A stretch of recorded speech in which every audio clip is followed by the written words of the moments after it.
How did your successful and last try of the day go? Can you describe your sending go? On Soudain Seul. I honestly thought when I got closer to the sending that would only have maximum 2 tries a day. And the day of the successful day was kind of like, first try was amazing, second try was really good, I almost did it. But for some reason I really believe that third tries could still be the one. I think the lower part was maybe not the best ever because it really depends on like how the knee bars feel. They felt really good, but maybe on the first try they felt even better. But then I think I had a really good rhythm and I still felt quite strong. Like not as strong as in the first try, but it was quite good. I made the infamous puff. I put the heel. I got into the crimp with a bit less margin than before, but it was still alright. And I thought like, okay, this is good. But then for me, I make the readjustment of the sloper a bit higher. And there are like 2 1 millimeter crimpers, you know, but they are like separated. And it's really hard to like get them perfectly first try. But if you don't get them for perfectly first try, usually like if you readjust, you're not able to find them. And it's like impossible to like tick mark it. You just really need to have it in your muscle memory and then you get consistent. But for some reason, I didn't feel it at all. I tried to readjust it and I was sure like I'm like 5 centimeters off like where I should be. But I thought like, okay, just don't lose the time and just give it everything that you have. And I just tried as hard as possible to shuffle my right foot onto the foothold, left foot cut loose, and I just tried so hard in this part that all of a sudden all I had to do was like 2 relatively easy moves to get the lip, but I knew like it's possible to fall off, but that 1 second super try hard made me so tired that I was almost like seeing black, you know, but I just it's kind of funny 2 moves because no matter how tired you are, no matter how tired your arms are, and no matter how bad friction you have, you can still squeeze with all of your body. It's, you know, it's compressions. You feel like a cobra, you know, just completely freeze. Like, and I got the final lip, and yeah, I didn't fall off the mantle, and I don't think I was close to falling off, but I was definitely not fresh. And I think compared to the other ascensionists, they all look quite, you know, fresh and nice in the middle. I was like, oh, you know, having a really hard time to make a, you know, the muscle up and get the hold inside. Okay. It was interesting. Interesting. So you did it quite quickly. What was the key for you for this end? So I did it in 5 sessions, which, yeah, makes me really happy and proud to also have done it so quickly. But I think I was also incredibly lucky to have amazing conditions every single day that I tried. I have mostly tried just after rest day on 3 different trips actually. And I could also, you know, watch all the different videos available for the Big Island. And that I think was crucial. And on the top of that, I mostly tried with Lucien Martinez, who did it. And we are more or less exactly the same size. And I think we also have similar strengths and weaknesses.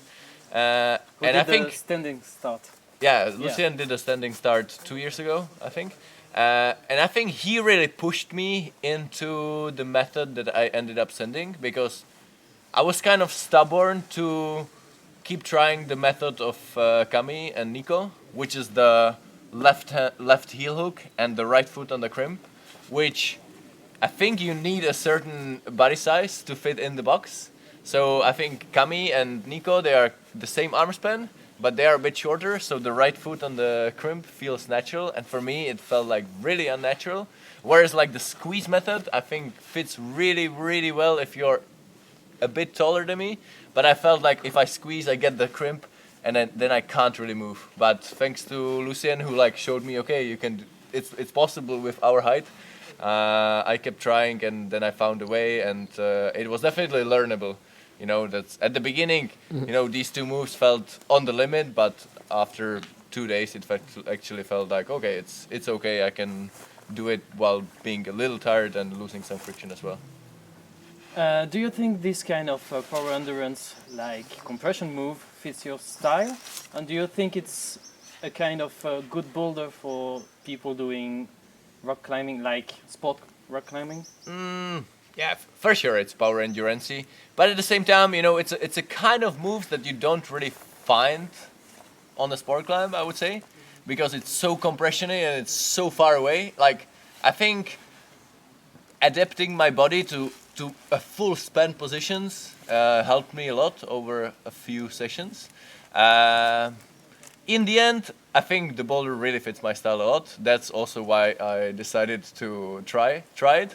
First two sessions, I thought like, maybe the big island itself is maybe not so much style, but then it just took some time to understood, the move into the crimp and what kind of sensations I should feel.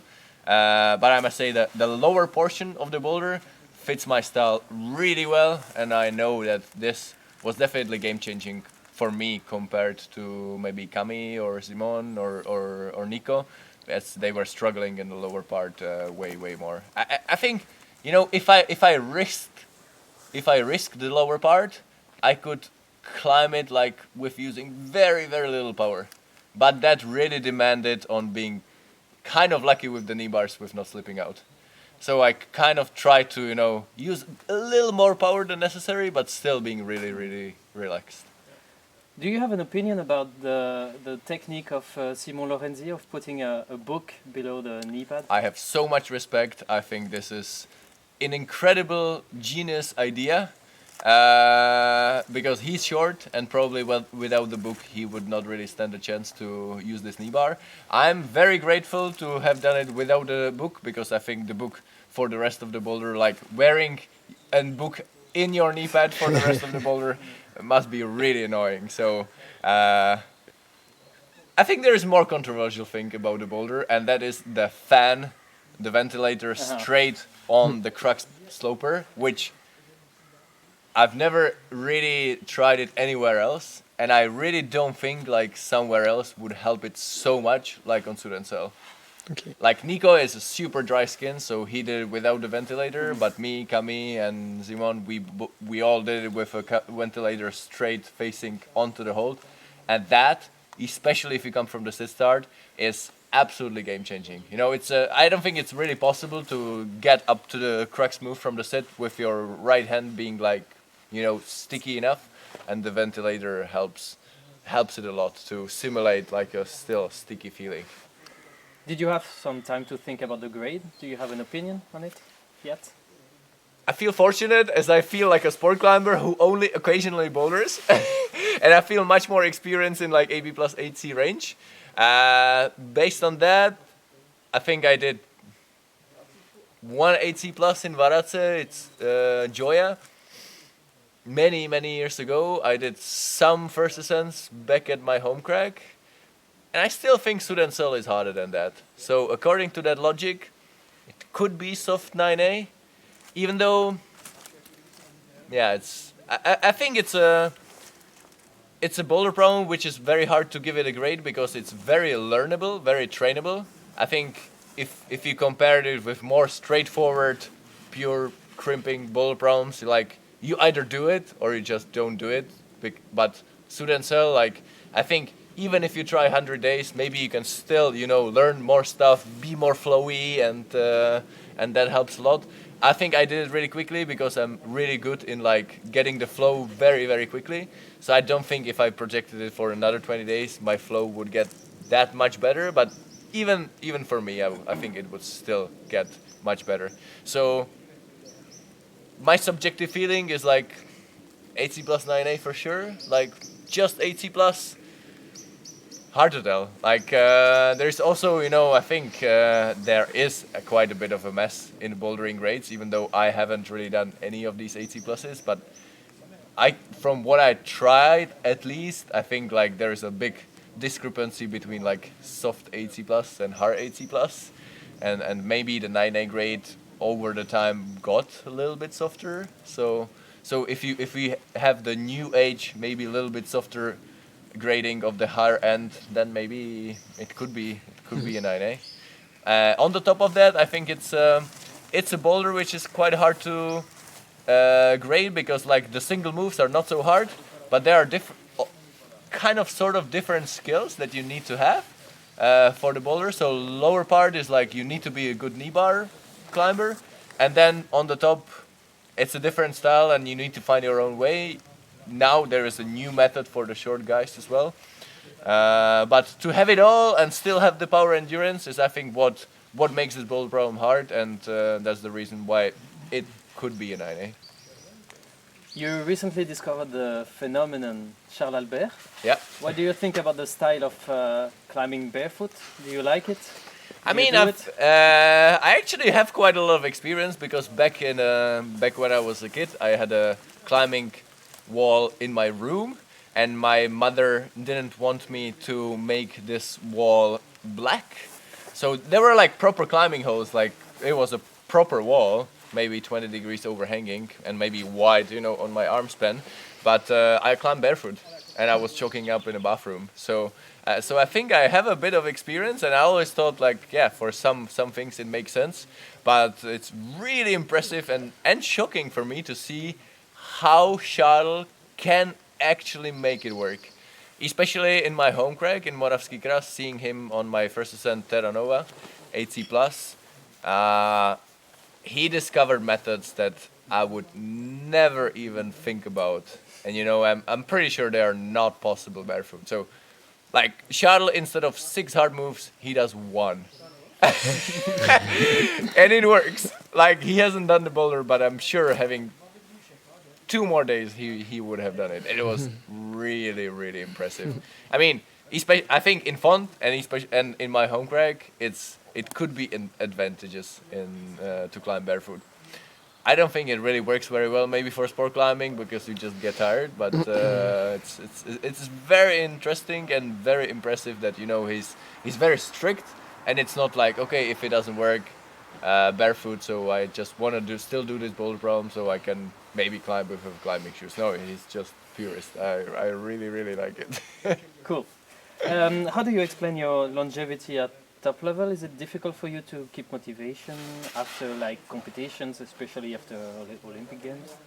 No, it's not difficult to keep the motivation. I think it's at certain point it's more important to kind of for me to force to stop and dedicate time to my family as well, and also from the technical point of view, I think it's good to not to be in the best possible shape 12 months in a year. I think it's more important to kind of pick a period when I want to be in a shape. And yes, but the last couple of years were a little disappointing. I know that I was actually in a really, really good shape, especially for the Olympics. Well, there I wasn't really lucky, but yeah, some other trips I wasn't that lucky. So really happy about Soudain Seul that it feels like after a few years I finally sent something really hard, and the fact that I did it so quickly makes me even more happy. Nice. Yeah. Thank you. Okay. Welcome. Maybe a last question about Font. You told me that Font never disappoints. Can you explain why, in your opinion? I know. I'm almost ashamed that this is my second time. I did short trips over the last month, but before I only climbed 4 days. But compared to other bouldering spots, I was definitely not disappointed by Fontainebleau. It's like as good as I expected, and I think there's a very. It's mostly the rock. The rock is like nothing else. I think it's not exaggeration that Font is the best rock I've ever touched.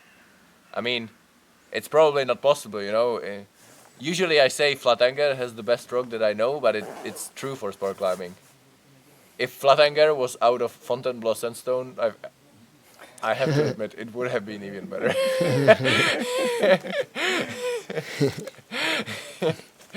Yeah, like I've climbed on many different sandstone, and we have an amazing sandstone in Czechia. I love it. I climbed on the red sandstone in the US, but Font in terms of rock is something else. It's really, really, really good. Okay, thank you, Adam.